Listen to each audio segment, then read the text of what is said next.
Come on, Daddy.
It's about I gotta say, it's the stupidest thing in sports.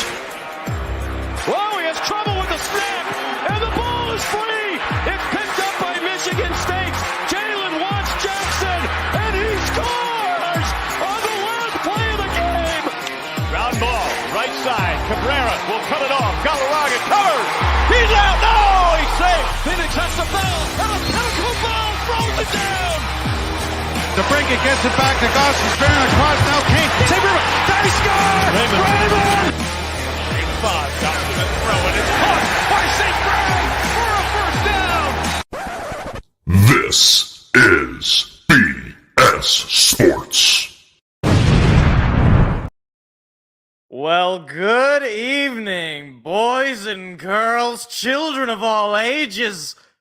Boy, oh boy, I gotta tell you, I was ready to rant. I was ready to be angry. I was ready to yell and scream and talk about people's heads rolling and things and stuff. And then all of a sudden, it's just Come on, Daddy. it's just Oh, yeah. it's just feeling good. Things are great. Now, we'll get into it in a little bit, but look, we needed to make these moves as the Tigers. We'll get into it. Jack Flaherty traded literally probably a little under an hour ago at this point, or maybe a little over an hour ago at this point. Jack Flaherty off to the Dodgers. So many things happened in this MLB trade deadline. I have so many moves and players that have been traded, all that fun stuff. We're going to talk about it. And we also got some NFL offseason stuff. Hey, NFL preseason begins this week. Technically. I got nothing else to, I'm not going to be watching that game because I have something that's going on that night. But it's back, technically. Oh, and also a little bit of NBA offseason stuff. But obviously, the main things, we got to talk about the trade deadline. So, I'm going to give you a little bit of a timeline. All right. So, last week's show, it was a week out of the trade deadline. Really, nothing had happened. I can't think of any trades that I was talking about last week. But basically, I laid the groundwork for success. All right. I said, do something. Show me that there is a path that you are taking with this team, that you have a plan of sorts, right? You're not just sort of winging it. You're not just making us feel good. Let's have fun. Let's try to shoot for the playoffs. We're good enough. We're gonna get healthy. We're gonna get hot in August. Just wait until the temperature gets higher, and then we'll be able to have offense. And as the week went on, some trades started to sprinkle in. The weekend happened. You have your Arozarenas, you have your Jazz Chisholms, you have your Isaac Paredes. You had all those moves, right? And I am going to periodically check my phone here just in case anything crazy happens. But I want to say it was Friday or no, maybe it was Thursday when the Tigers first they ship off Carson Kelly. So this I wasn't like. I was not totally sure that this was going, this was one of the names that was kind of rumored as, this player could be going potentially. But, hey, you know what? Look, Carson Kelly, he was a fine player. He got hot a little bit for us. Pretty solid platoon catcher. Has some offensive value there. But ultimately, I don't think he really had much of a future with the team, given the fact that we have guys like Dylan Dingler and, that's basically it. I don't have much else to say, but we have Dylan Dingler. And, Jake Rogers is not much better, but either way, Carson Kelly had the trade value, and we managed to flip him for a couple of players, a Liam Hicks, and who is a catcher, by the way. So we flip a catcher for a potential future catcher, and a righty, Tyler Owens. I'm not going to read off their stats, but they exist. They're real baseball players, technically. They're at the AA level each. Liam Hicks, 25 years old at the AA level, so a little bit older than you'd want. And Tyler Owens, 23 at the AA level. So still, has some potential there. He's got a sub-3 ERA in AAA or AA. So, yeah, not bad for a catcher who really isn't all that good in the grand scheme of things. And you get it for a player, again, that has no future. And that's going to be the theme here, all right? This is going to be the theme that I'm going to have to explain to some Tigers fans, because I've been looking in some of the comment sections on Reddit and just hearing from people. And we have to think about this, right? The guys that we traded, all right, they were not going to be a part of the future. We didn't trade guys that had a lot of upside left in them. Minus Jack Flaherty, who we'll get to potentially. We didn't trade Skubal for Stugats, right? We traded guys that have no future here when we are winning for guys that might have a future. Not that they will. All things considered, most of them probably will not. But if one or two of them is a stud, and then maybe 3 or 4 of them are decent players, depth players, players that maybe you can package up in trades for when you're buying to get those superstar players at the trade deadline in the future. That's what it is. That's right. So anyway, we trade Carson Kelly, and then the weekend goes by and absolutely nothing. And I'm just like, oh gosh, this doesn't feel right. I don't like what are we waiting for? There was not a whole lot of talk with Skubal or Flaherty or Foley or any of these kind of higher names in the pitching department that were moving. And then you see, Jazz Chisholm is going to the Yankees, and you're like, okay, well, they're not going to be interested in the Mark Cannas of the world. And then today, because they played a day game on the trade deadline day, which I was about ready to say this is basically tampering. It's every other game in the league is not at 1:10 Eastern time. Why are we having our game where presumably, our GM is at least tacitly supposed to be paying attention to the game of the team in which he is the president of baseball operations. But anyway, that's the whole thing. After that game, Tigers get blown out. I don't care. Whatever. They suck. It's terrible. They go ahead and they trade Andrew Chafin for a couple of pitching prospects from the Rangers. So two trades to the Rangers here. And I'm like, all right, Scott, are you aware that there are other teams in the league? You don't have to just trade with the Texas Rangers. But they get Chase Lee and Joseph Montalvo. Chase Lee, a 25-year-old in AAA, a sub-2 ERA. Hey, that sounds great to me. That could be a guy that you might even be able to call up later this season. If he continues to pitch at the level he is. Sounds good to me. Joseph Montalvo, he's a high A player, but he's 22 years old, a sub-3 ERA at the high A. All right. Again, pretty decent return for, a relief arm that, again, let me stress this, had no future, okay? There was no world where Andrew Chafin is pitching for the Tigers in the World Series. It wasn't going to happen. Now, granted, they could still go out and sign him, I guess, at some point. I like Andrew Chafin, but there was no world where Andrew Chafin is your closer, Game 7, World Series, Tigers, Padres, or whatever. I don't know. I just managed to pick I guess that was the 1984 World Series. Oh, man. If Seth were here, Seth is working tonight, so he's not on the show. But if Seth were here, and we could, if we could have a Tigers Padres World Series again, like a rematch of the 1984 World Series, I'm just saying one of us was going to be depressed. One of us was going to be very, very depressed. And I hope it wasn't me.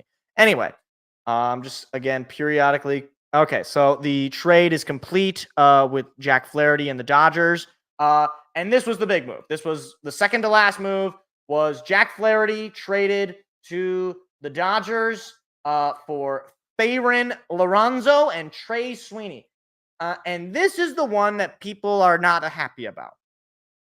Let me explain something to you people. I don't know Trey Sweeney from a hole in the wall. I'm willing to bet that 99.9% of you also don't know Trey Sweeney from a hole in the wall. Who cares? Who cares? These guys are just lottery tickets, right? Okay? So Trey Sweeney is at the AAA level. He's, batting .254 with a .761 OPS. He might be okay. He might be. He's not blowing you away. He's a shortstop. So as far as I'm concerned, this means that Javi Baez might be on his way out soon, because I'd rather see what Trey Sweeney has than Javi Baez. And secondly, Thayron Lorenzo, he's a catcher, high A affiliate. He's got a 700 OPS, 220 average. Now, are those numbers blowing you away? No. But the point is, Jack Flaherty had no future. If Jack Flaherty was so hot, right? Why did he end up with the Tigers on a 1-year deal? Any guesses? It's because he wasn't that good the year before. We made him who he is, right? And we have to assume that, given the fact that we were willing to give him up and not just re-sign him until 2037, right? We have to assume that the reason we didn't do that is because we don't believe that Jack Flaherty is going to maintain the level of success that he had here, right? I mean, you saw it last year with Michael Lorenzen. I remember last year when we traded Michael Lorenzen, there were some people, and I don't know what they're saying now, but there were some people who were like, oh my God, he was an all-star. How did we only get one prospect? And he's a double-A second base. What are we doing? What about Chase Young? And I'm just like, guys, if your GM is worth half his salt, it doesn't matter. You're going to get somebody out of this. Or at the very least, you're giving up nothing for nothing. And then nobody wins. And nobody loses either. Because you don't have to pay Jack Flaherty anymore. You get a couple of lottery tickets. I don't know if Thayron Lorenzo is going to be good. Maybe he'll be, Pudge Rodriguez. I don't know. I don't know Thayron Rodriguez from a guy on the street. The point is, you trade these guys because you're getting lottery picks, right? You're just adding to your asset pool to where, okay, let's say Thayron Let's say Thayron Smith, Tobias Harris. I don't know. Whoever's in our system, but whatever.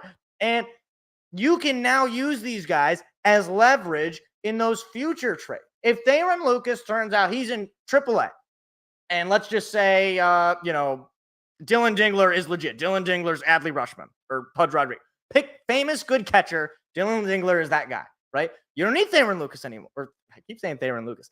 Theron Lorenzo anymore. What can you do with Theron Lorenzo? You can trade him for, let's just imagine Jack Flaherty, right? Like if you just have a bunch of assets. I mean, you look at, and this same rule applies in the NHL and in MLB, where it is a matter of just asset management. I mean, different sport and somewhat different situation because you're not trading guys, you're trading picks. Look at the Oklahoma City Thunder in the NBA. They have a haul of draft picks. They can do whatever they want with it. They can use them, and then maybe they draft a really good player because they're a good organization, or they can trade them and get a really good player that they know is really good because they're a good organization. But the point is, they're a good organization. I don't know if Scott Harris is, the next coming of, Theo Epstein or Dave Dombrowski, right? But the point is, if you believe in him, if you think he's so good, if you think he's the smartest guy ever, I got to trust his judgment on Theron Zibanejad or whatever. I don't know. These guys could be named Jacoby Jablinski. And it doesn't matter because, for one, unless you don't have a life, and I don't mean to insult you, but you're not watching the Great Lakes Loons take on the West Michigan Whitecaps. You're just not watching it.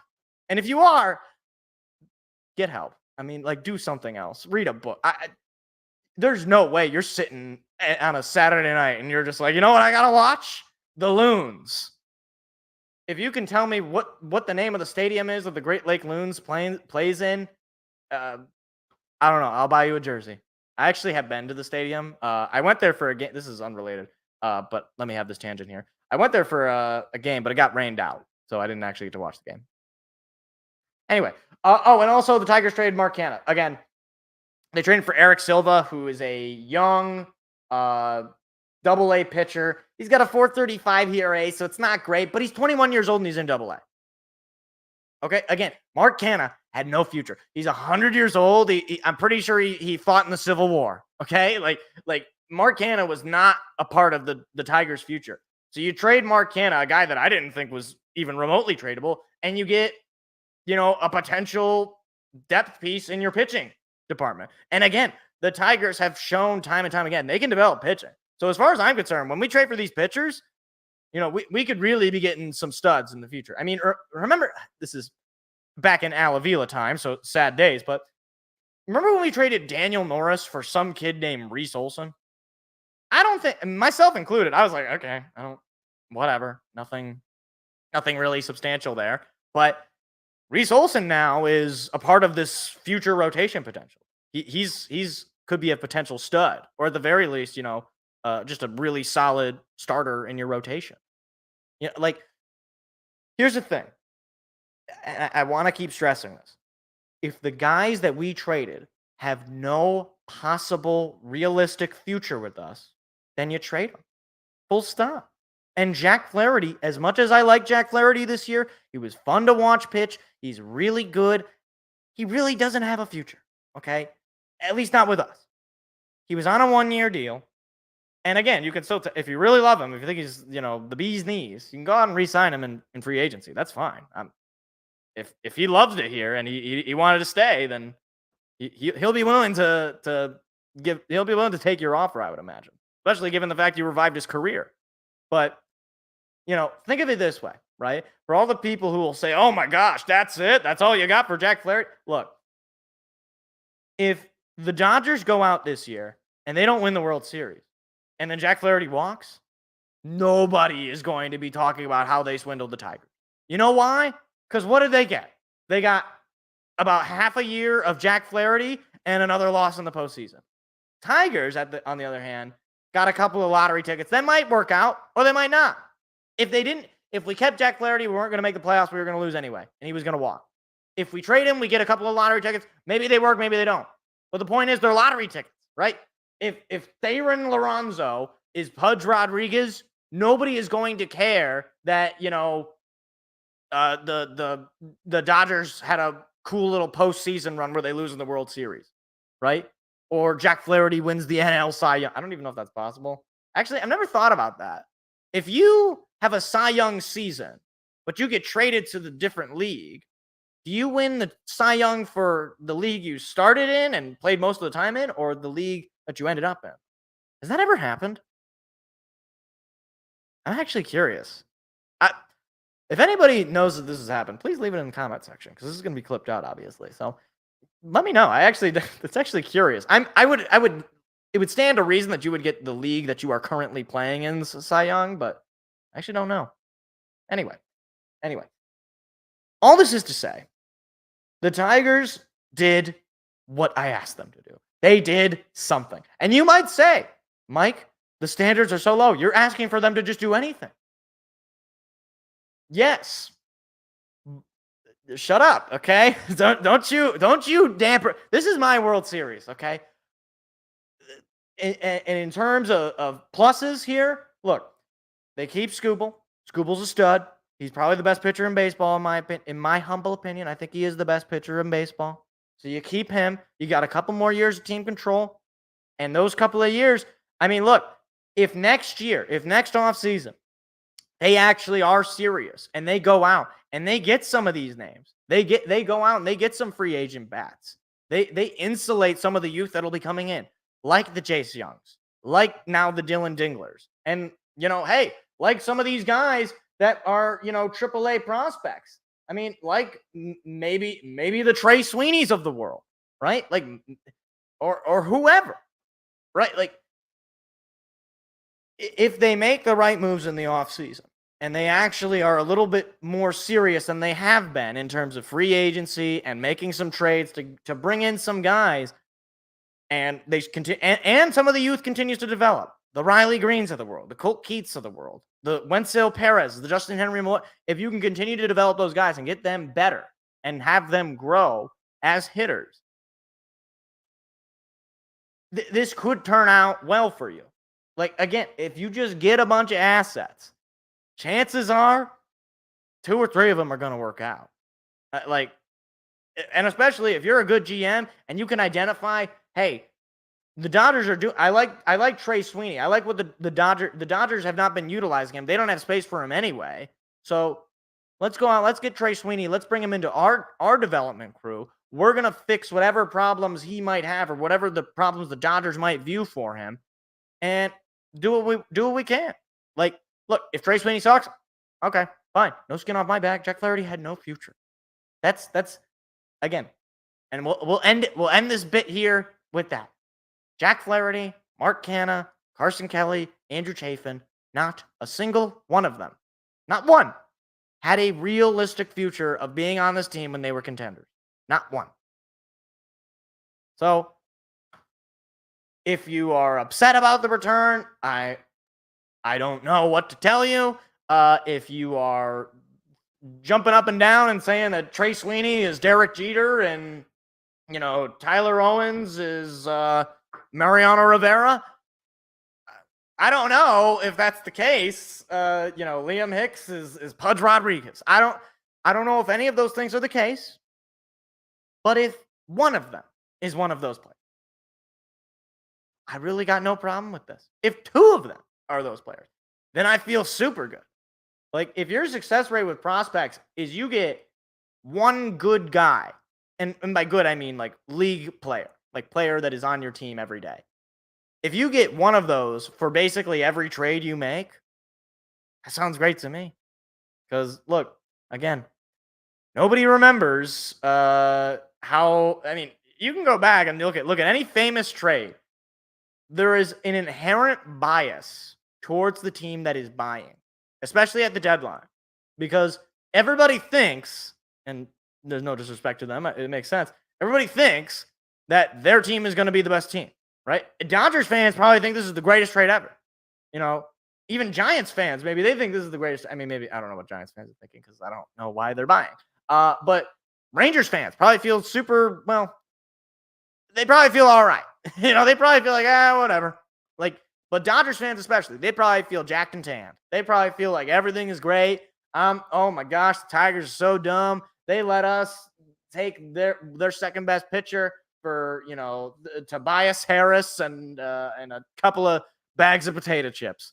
And hey, maybe they're right. If you don't win the World Series, who cares? That's what I say. So, yeah. I'm just happy that we did something that I asked. And if it doesn't work out, hey, I'll still be here doing live shows and reacting and yelling. So, hey. It's a win-win for me. I root for content.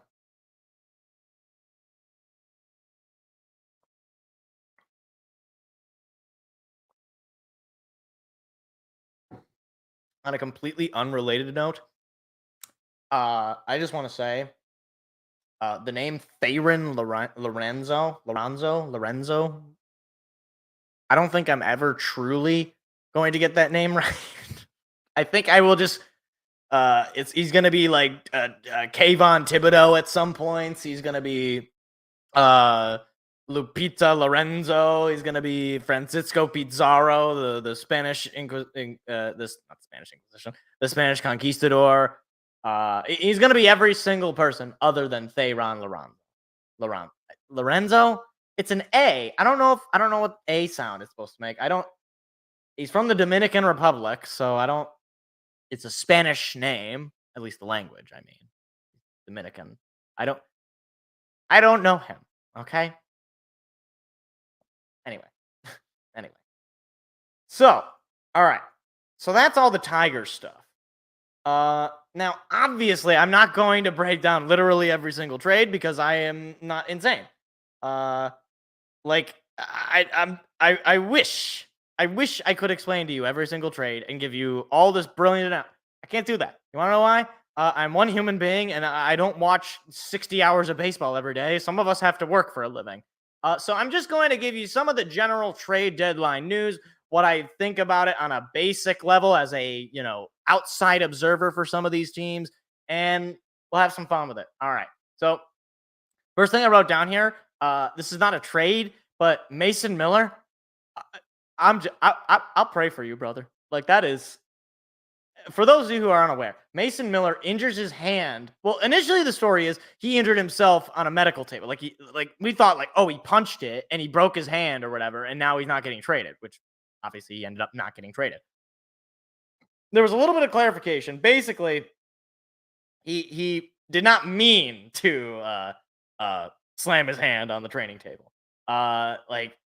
It was a mistake that Miller basically he was frustrated and he hurt himself.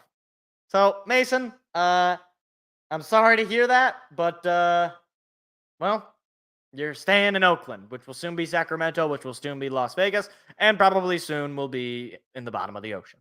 So just wanted to point that out.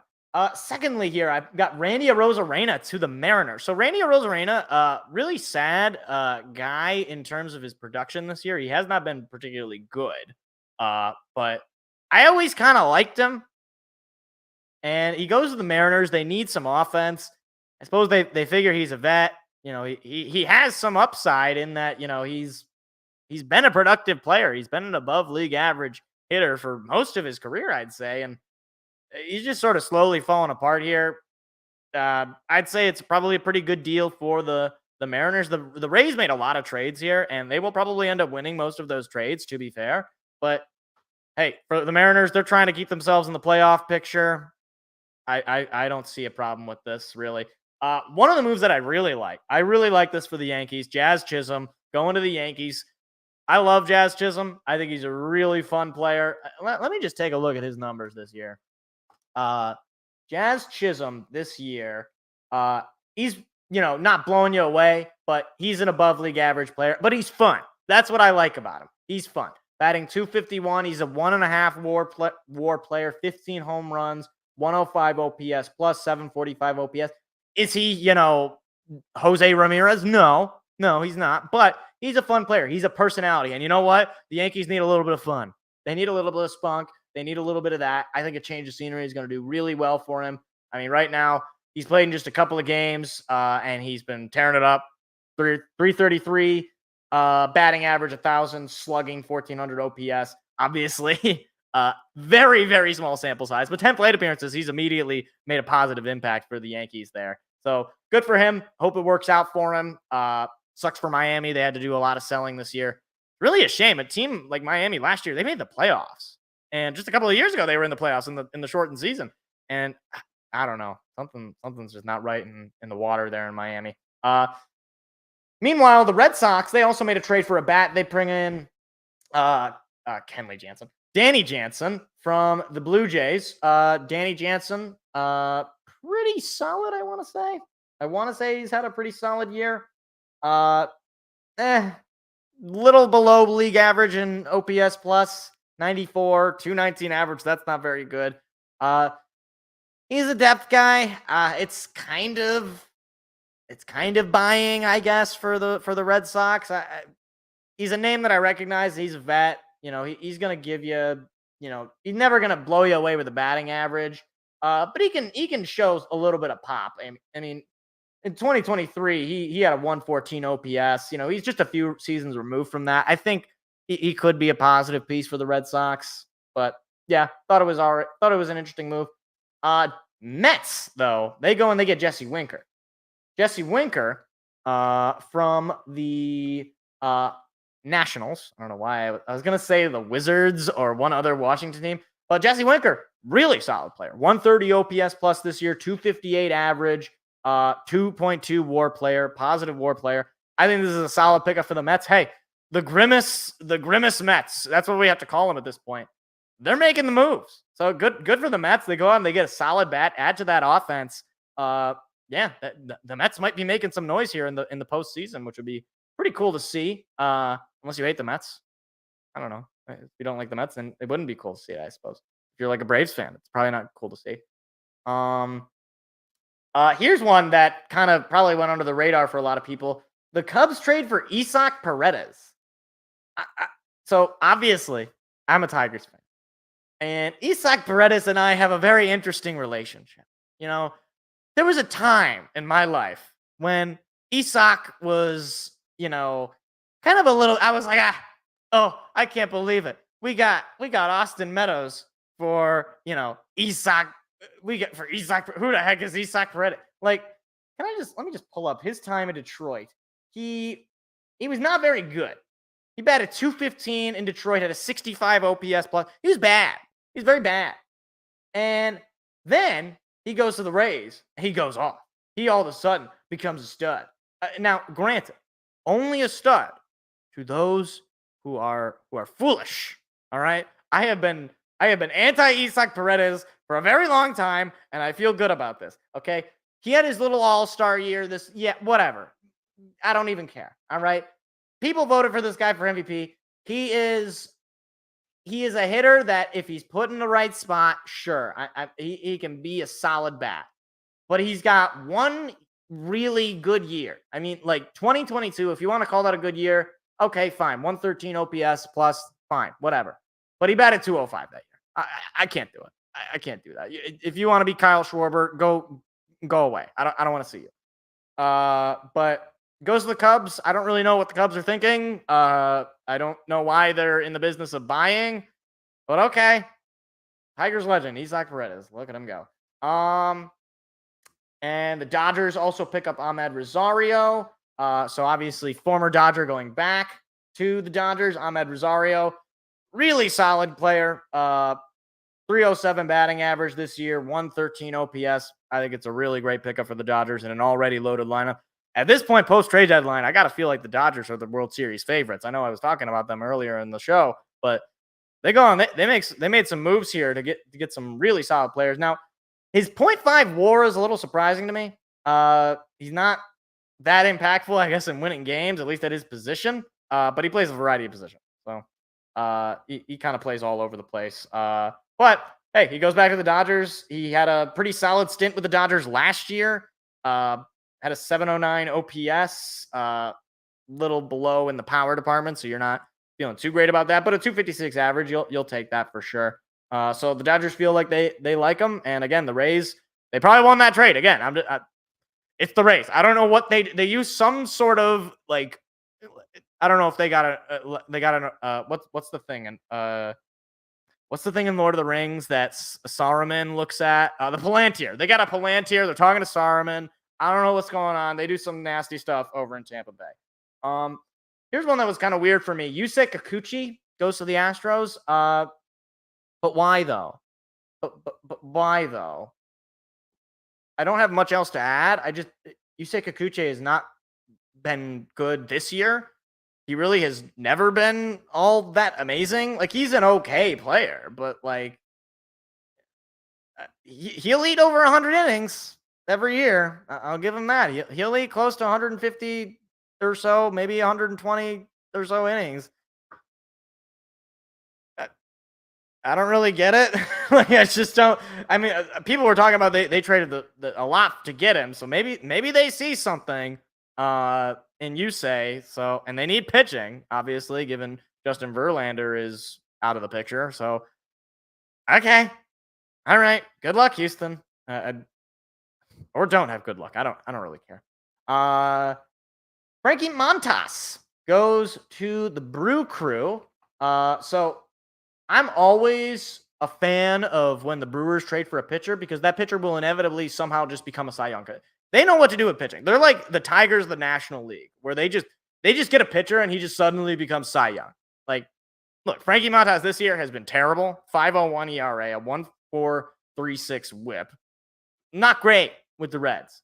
But he's not, I wouldn't say he's, the worst player ever. And as far as I'm concerned, again, the Brew Crew, they'll probably figure something out. If they don't, whatever. I don't care. It's the Brewers.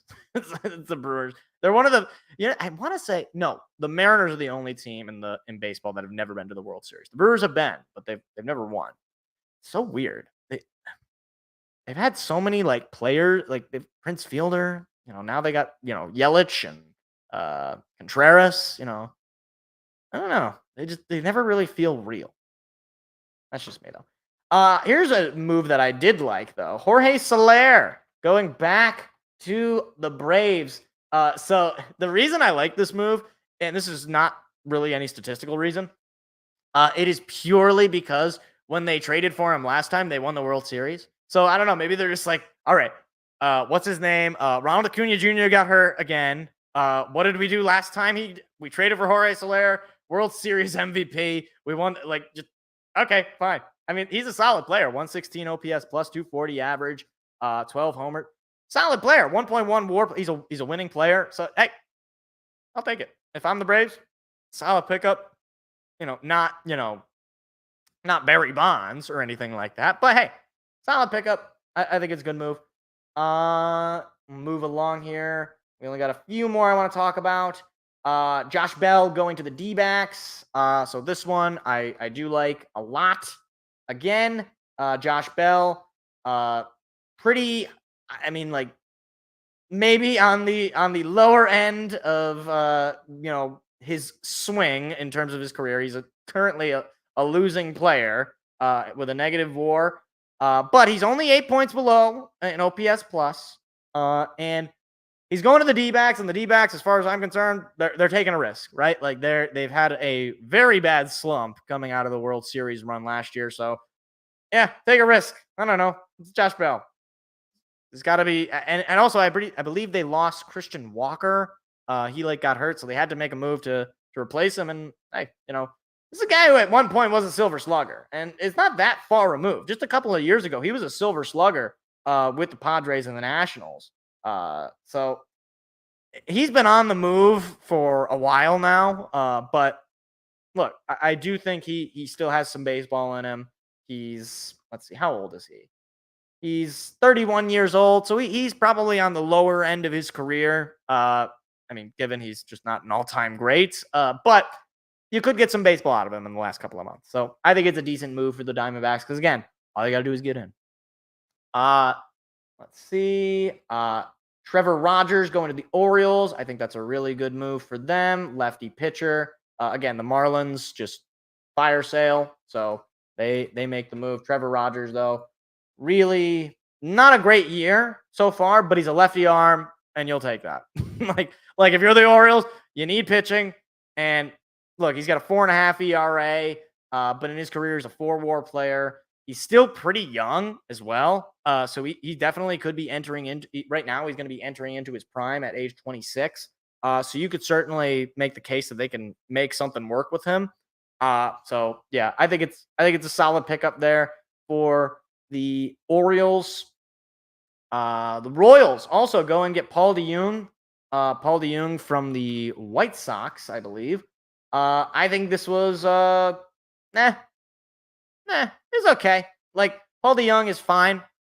He's a pretty good player. The only reason I'm a little confused by it is Bobby Witt Jr. exists, so I'm not really sure why they would trade for the shortstop position. They also traded for Michael Lorenzen. Fun fact. I didn't put that down, but I remembered it. I mean, he's all right. He's a vet. Like he's been playing in the league for 7 years at this point. 30 years old. The Royals are a solid team, so I'm gonna say okay, pretty good, pretty okay. Not blowing you away with that. Move that I do for sure like here is Seth's Padres. Our good friend Seth's Padres. They go on. They get Tanner Scott. They get a lefty relief pitcher. This I like. This is what I want to see. Sub 2 ERA, probably one of the best relievers in baseball right now. Tanner Scott, really, really solid pickup there. He's got a 1.007 whip, a 1.18 ERA. Really solid pickup. This year he's an all-star. He's had a great year. I think it's a really nice pickup for the Padres who are in the midst of a playoff chase, and I really hope they can get into it. And hey, pitching will let you go far in the postseason. So great pickup there for the Padres. Really awesome to see. If Seth were here, he would also be in agreement with me because he liked the move a lot. We talked about it very briefly. So it's going to be good. It's going to be very good, hopefully, for the Padres. And then a couple more moves, or actually one more move here. Eloy Jimenez goes to the Orioles. Eloy Jimenez, he's okay. He was not the bat from the White Sox that I thought teams would be interested in. Luis Robert does not get traded. Garrett Crochet does not get traded. If I'm the White Sox, I'm pissed. Or at least I'm a White Sox fan. I'm pissed because those guys were really the ones who would get you the biggest haul, and you're about ready to, match the 2003 Tigers in terms of losing records. And your only trades were Eloy Jimenez and a few others. You made a decent amount of trades. I don't know every single trade that the White Sox made, but they trade Eloy Jimenez. They trade a few other guys, but the big guys you didn't trade. So I was a little like surprised by that. But Eloy Jimenez, he did win a Silver Slugger, 4 years ago in the shortened season. So that does anything for you. But yeah, basically every year since then, with some highs and lows there, he's still pretty young again. So he can potentially maybe give you something. But yeah, it's a low, I would say it's a low risk, high reward sort of thing. This is his prime, 27 years old. So if he can get it together here in this latter half of the season and gives the Orioles a little bit of an offensive boost, hey, that team, I had them going to the World Series starting the year. And right now they certainly are in the contention for it. So yeah. So overall, I'd say this was a pretty entertaining trade deadline. There wasn't any of those like mind-shattering moves. You didn't have the Justin Verlanders on the move. You didn't have, I'm trying to think of other famous trade deadline moves. Randy Johnson, wasn't he in the trade deadline at some point? I don't know. That was before my time. You didn't have anything super crazy. Tarek Skubal stuck around. Garrett Crochet stuck around. Mason Miller, he stuck around. And Lou Bob, we already talked about him. He also stuck around. So in terms of the big name guys, nobody moved around them. But probably the biggest name was Jack Flaherty, and maybe Randy Arozarena or Jazz Chisholm. But overall, I'd say it was a pretty entertaining trade deadline. And we'll definitely see what it looks like by the time the postseason comes around, because that's when these kind of moves, you can really see their impact. Like if Jazz Chisholm for the Yankees, he's hitting bombs in the divisional round or in the ALCS. Yeah, Yankees fans will be feeling real good about that. I'll just say that. So overall, pretty fun trade deadline. I had fun. Does that count for anything? Am I allowed to have fun?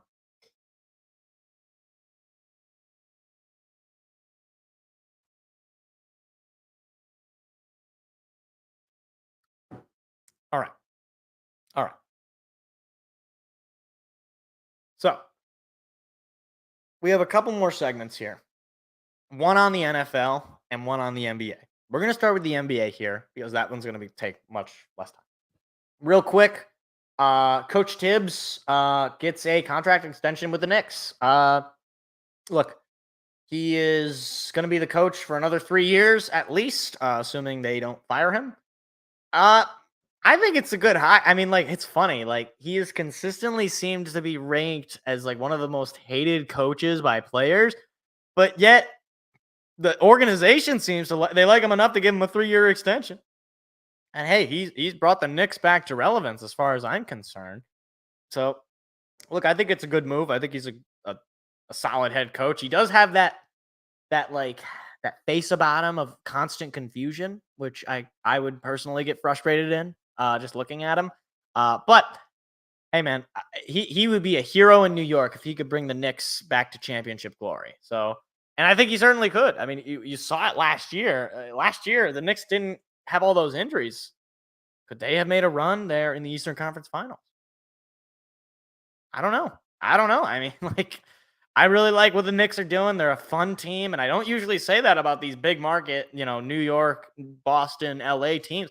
I really like the Knicks. I really like, Randall, and they traded for Mikal Bridges, and you already have Brunson. Like, I really like that squad, and I hope that for Coach Tibbs' sake, that they can pull away and get themselves another championship. They haven't had one since,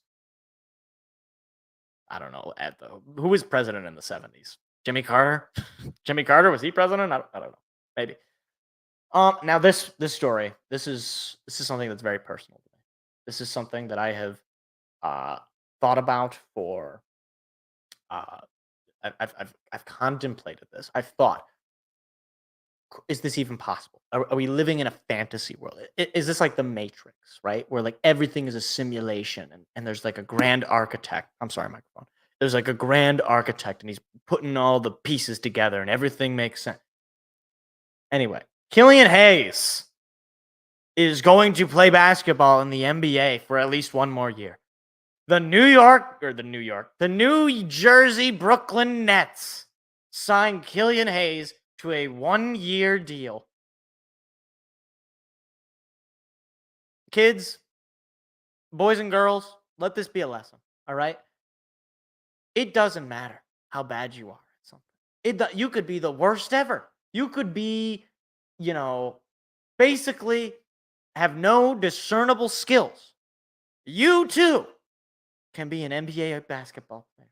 You too can sign 1-year deals with real professional basketball teams that have, well, I guess the Brooklyn Nets have never won anything of substance, but they've been to the championship, right? Actually, I don't know. I know they've been to the conference championship. Maybe they've been to the championship. Anyway, you can join one of these teams. You don't have to be good at basketball. You don't have to make your own country's Olympic team. You don't have to do anything to show you have any skill at the game you will be playing professionally for millions of dollars. You can sign a contract. Like, let me put it this way, because people who aren't Pistons fans probably only identify Killian Hayes as, oh yeah, the guy they took before Tyrese Halliburton, and he wasn't as good. I don't think you understand. I don't think you quite understand, all right? Killian Hayes is arguably, potentially, the single worst Detroit Piston ever. Like, he is beyond terrible. Last year alone, he had 6 more points than me. He had 4 more assists than me. And 2 more rebounds. He averaged a triple single. Good for him. He was picked number 7. 22 years old. So you might think, well, he still got some upside. No, he has no. You know why I know he's got no upside? Because he was never good at any point. See, this is the problem with the NBA, is you have these guys that you'll take at 18, 19 years old. And you look at their numbers and you're like, there's nothing about it. They are taken purely on the speculation, on the hope that they will just magically become better basketball players. And bad teams do this all the time. They will take a player who has no discernible skill set right now and then be shocked when they just play terrible. Like when Scoot Henderson, who you might say, okay, yeah, he performed really well in the G League Ignite or whatever team he played for. You know, a team that nobody watched and I guarantee you before last year's mock draft, nobody knew who the heck Scoot Henderson was other than Mr. and Mrs. Scoot Henderson, his mom and dad. But in the same way, nobody watched Killian Hayes' games before he was drafted other than basketball freaks. And those people they might not deserve human rights. I'm not going to lie. We might have to do an investigation. We might have to call the UN, the International Criminal Courts. We're going to figure it out. I'm kidding. This is a joke. Anyway, like Killian Hayes never at any point in his entire time playing professional basketball, either with France internationally or at no point did he show any particular thing where you're like, you know what? He's got something there.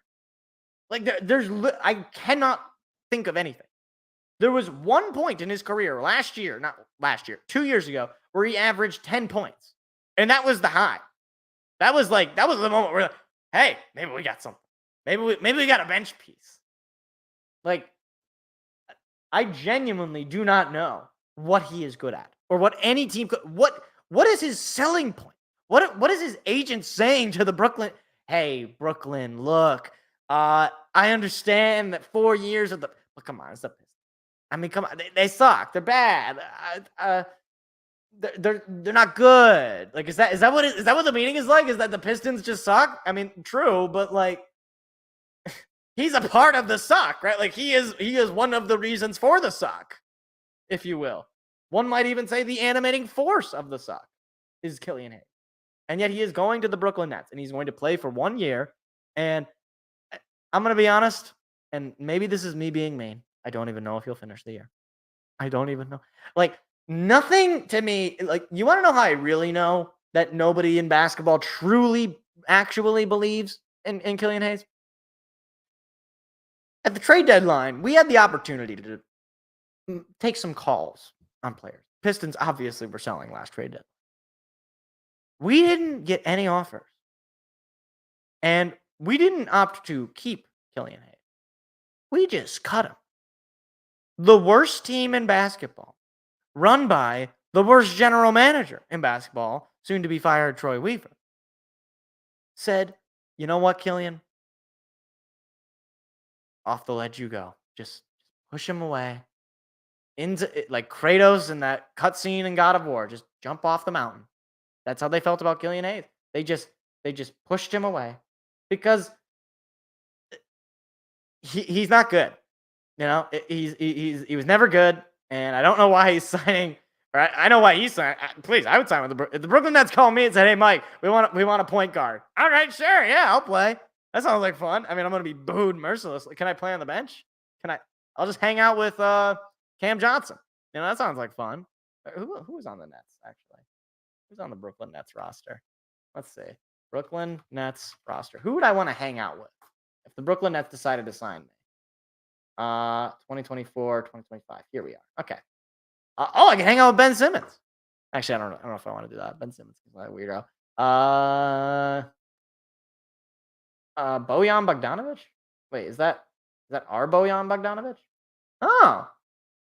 Yeah, I'll hang out with Bojan. I'll hang out with Bogey. He seems like a cool guy. All right. Shake Milton, another former Piston. Are they just like, wait a minute. Hold on.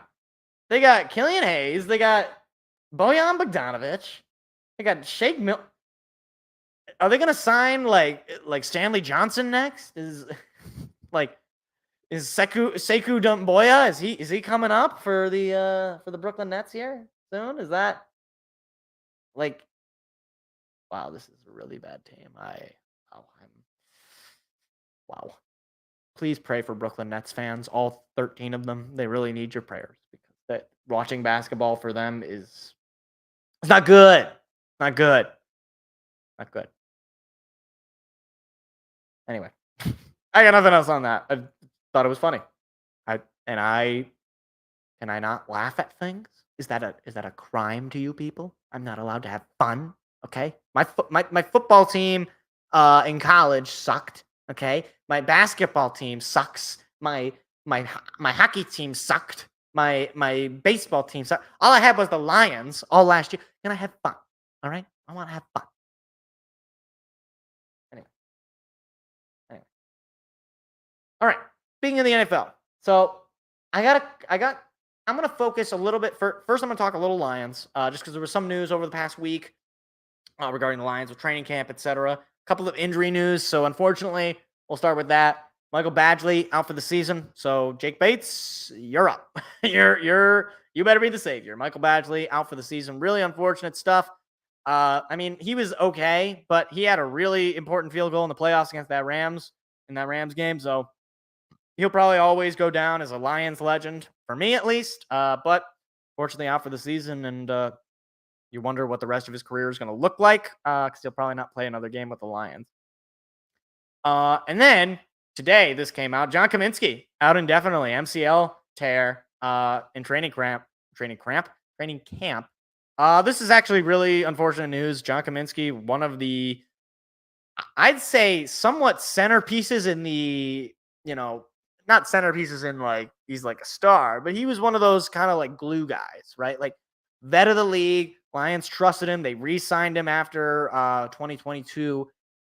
He was a guy who was usually one of the guys opposite Hayden Hutchinson. Now, granted, he was not really much of an edge rusher as far as being good, but sucks to see him gone. It's going to test the depth of this defensive line. So Roderick Martin, DJ Reader, those kind of guys, Levi Onwuzurike, and then James Houston. Those are the guys that are going to have to step up here. And hopefully it's not a sign of things to come. And I would hope and love, and maybe it's me being too optimistic. I hope and love that this is the end of any injuries for the rest of the training camp that are at least indefinite.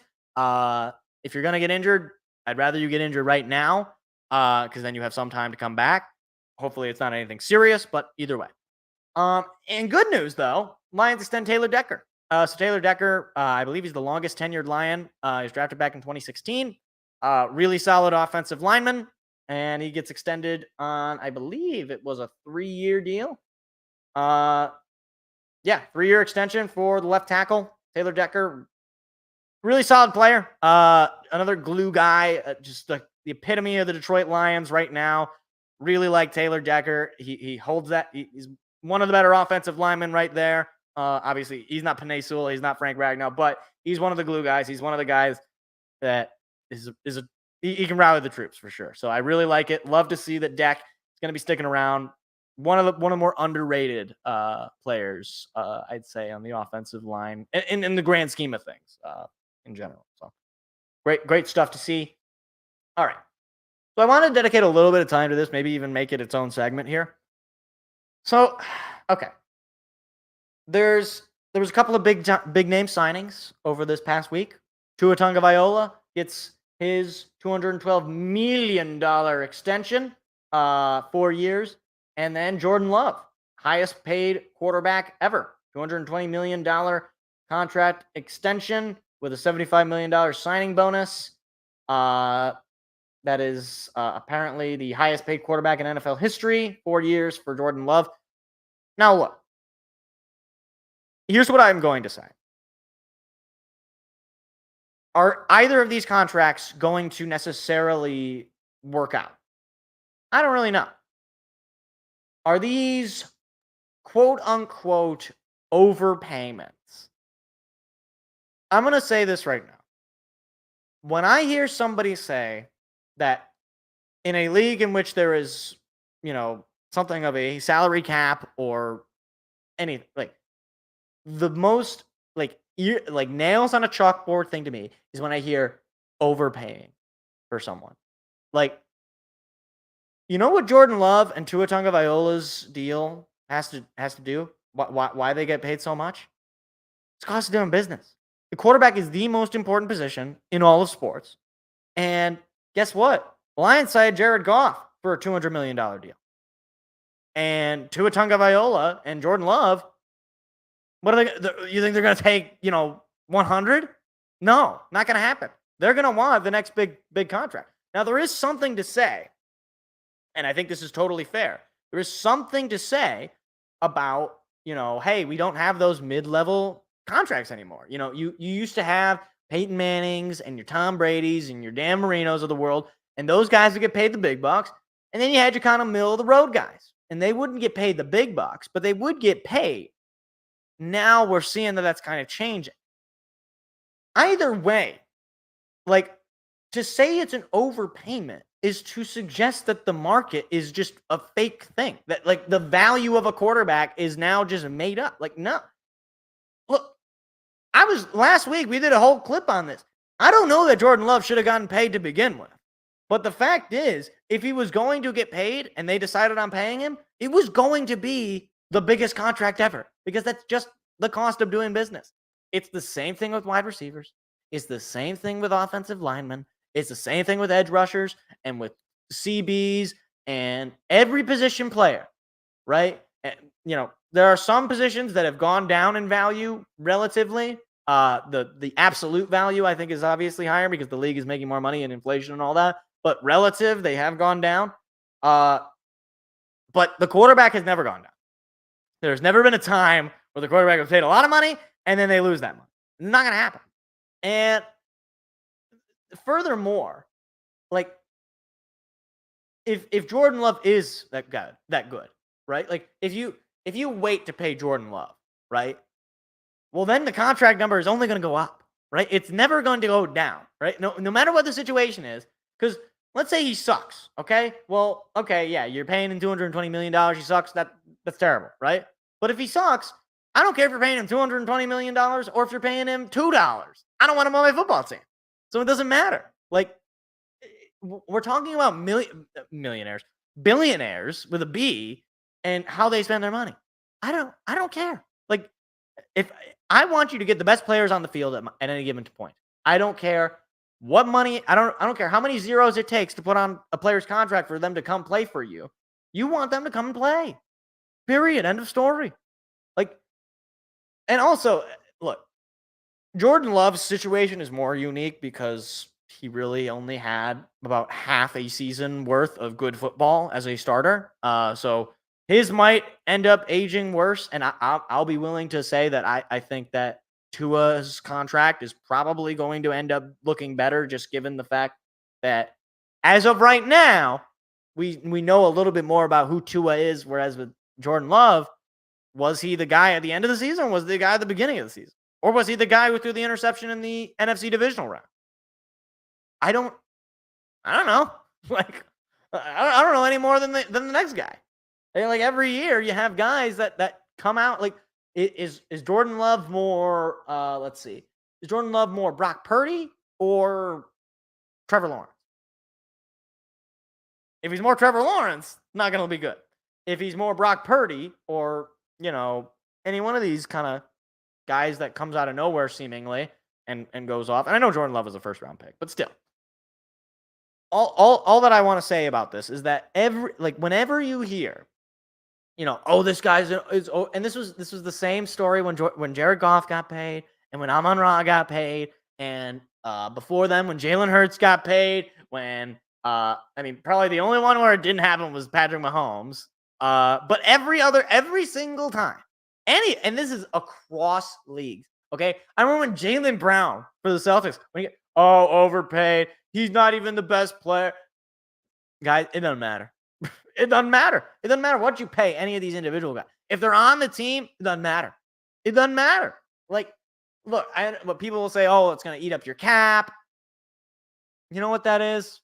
You know what it is? It's the Tooth Fairy. It's the Easter Bunny. It's nonsense. It's all fake. All right. The cap is real in so much as there is a limit to which a team literally is unable to go over it. However, given the fact that the league's revenue never decreases, it only ever increases, and this is across leagues, even in the NHL, which is probably the poorest of the leagues, revenue never goes down. It always just goes up. Like, the cap is always going to go up. So the highest deals right now will not be the highest deals 3-4 years from now. Like, by the time, let's say Jordan Love's deal 2 years from now, Jordan Love might not be in the top 3 or 4 quarterbacks in terms of pay. Because you got to think, well, Brock Purdy still has got to get paid. Dak Prescott still got to get paid. I mean, just going down the list here. I mean, what if Caleb Williams is that guy? He's going to want to get paid.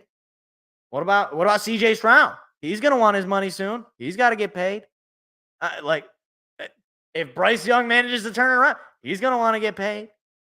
Michael Penix going to want to get paid. The point is, every single one of these guys, if they're good, are going to want to get paid. And guess what? They're going to want to get paid more than the last guy. That's just how it is. And you can say, I get it. I'm with you on the, mid-tier guys should get paid like mid-tier guys. I get it. That's not real life anymore. And I wish we could go back to the days where players could truly look at themselves in a humble way and say, you know what? I'm a good quarterback, but I'm not Tom Brady. I'm a good quarterback. I'm not Patrick Mahomes. I'm not Peyton Manning. I'm not Dan Marino. I'll take this amount of money. Now, players are like, I want as much money as I can get. And I don't blame them. If teams and ownership are willing to do it. Hey, if I'm Jordan Love's family, if I'm, Tua's family, look, you're set for life. And your grandkids are set for life. Like, you have generational wealth with this. And good for them. Like, God bless their families. Like, truly, this is not even me being snarky or facetious. This kind of money is life-changing, and it is going to sustain the Love family and the Tunga Viola family for generations to come, and that's a beautiful thing. That's what's very from generational wealth, and to see that sort of thing happen, it is cool to see. All that being said, it's not an overpayment. It's the cost of doing business. You can say it's, oh my gosh, Jordan Love, he's overrated. I'm not even, on the Jordan Love train. Like, I don't even know if he's that good of a quarterback because he's only done it for about 9-10 games. I don't know. But the fact is, Jordan Love, it was either pay Jordan Love or he's not going to practice. Or he's going to go out and be good, and then guess what? You got to pay him even more. So you pay him now where his value is theoretically at his lowest. And if he sucks, he sucks. If he's good, great. If he sucks and you got to pay him all this money, whatever. You were going to be mad if he sucked anyway. Like, this idea also that you're just stuck with the quarterback. You're not.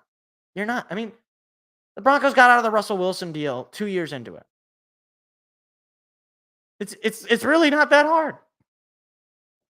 Hey, that's what it is. I don't know. Let me know what you guys think if I'm off base here. I think the whole overpaid quarter, I think it is basically just a bunch of fugazi. I think it's just nonsense, but I don't know. Maybe I'm the one who's out of touch because, hey, my GM got ahead of this. My team got ahead of this. We paid Jared Goff, and then everybody else.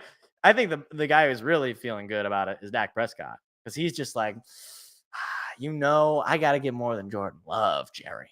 And hey, I love seeing the Cowboys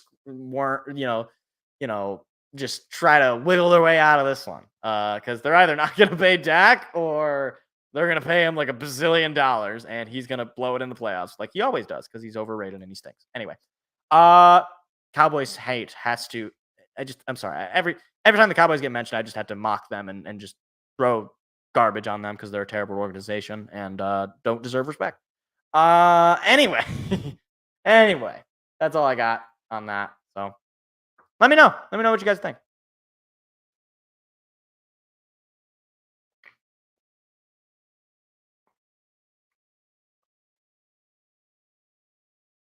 All right. Almost forgot. So technically, the preseason begins this week.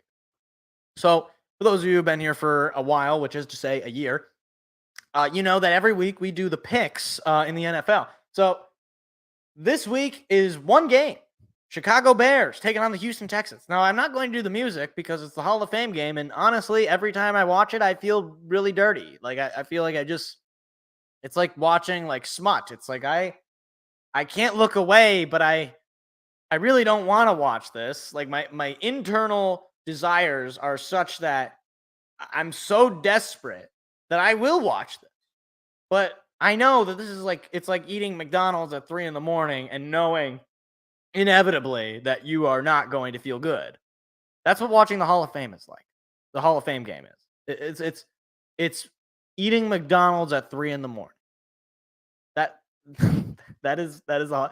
Anyway, I'm just gonna say Seth is taking the Texans. I'm also taking the Texans, mostly because I hate the Bears and I want them to lose. Even if it's preseason, I don't care. I want them to lose. So I'll have to document that. I didn't even set up the sheet for that, but yeah, preseason starts next week. Like, well, technically it starts this week, but next week we have like the full slate of teams. Like, man, I'm so glad that we had a fun trade deadline this year because now I can just immediately go into football. Sort of. Oh, man, football season could not come quick enough, especially Tigers selling. It just means, all right, time for football season. Time for me to just feel disgusting watching preseason football and live reacting to it. So anyway, we'll enjoy it. But with that, that's where we're going to wrap up the show. I do appreciate anybody for stopping by, listening in. Be sure to leave a comment, subscribe. We do live shows every single week this time, 7 p.m. Eastern. We talk all things sports, NFL, NBA, NHL, and Major League Baseball. So if you enjoy that kind of stuff, if you enjoy hanging out, enjoy discussions, hit the like, hit the subscribe, leave a comment. Clips will be coming out tomorrow in case you missed anything and you don't want to have to watch the whole full hour. You can watch the clips that come out the next day. Very easy. Some people have short attention spans. I understand. I'm not mad. I'm just disappointed. With that, though, we're going to wrap it up. I will see you guys next week. I don't really know what we're going to talk about because the trade deadline's over. We might have to make it. I don't know. We might talk about ice cream. Do you guys like ice cream? We'll talk about ice cream. All right. We'll see you next week. We'll talk about ice cream. Who's your favorite flavor of ice cream? Goodbye. Have a good night. See you later.